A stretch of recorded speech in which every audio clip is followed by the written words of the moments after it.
everyone, my name is Skylar McGaughey and I am a sophomore at UNC this year. I'm a biochemistry major from Cary, and I really want to be a chemistry mentor next semester because I loved it this semester. I loved working with all the students and helping them have a more positive experience in chemistry, and I would like to continue that next semester. So I'm going to go ahead and work a problem. So the problem that I chose to work is from the first unit in Chem 102 related to equilibrium problems.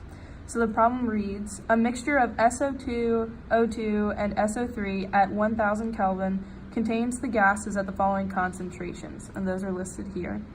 Is the reaction at equilibrium? If not, which way will it proceed to reach equilibrium? And then the equilibrium constant is given here, and the reaction is given here. So how I would start this problem is asking the student, what are we looking for? And so in this particular problem, we are looking to find the reaction coefficient, which is Q, and we are going to compare that to the equilibrium constant or coefficient. So how QC compares to KC. And how we find Q is we do the concentration of the products divided by the concentration of the reactants, just as we would with K.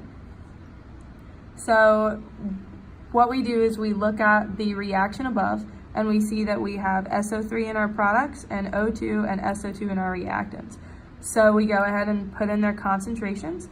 And for this particular equation, we have to note that there are coefficients here of 2 in front of the SO3 and 2 in front of the SO2, and those are put in as exponents.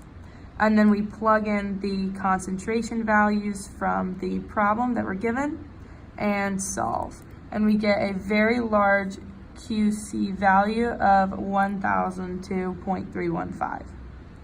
So what does this mean? So when we compare it to KC, we know that QC is much greater because it says above that KC is 0.0125. So this means that the reaction is in fact not in equilibrium, and it will shift towards the reactants.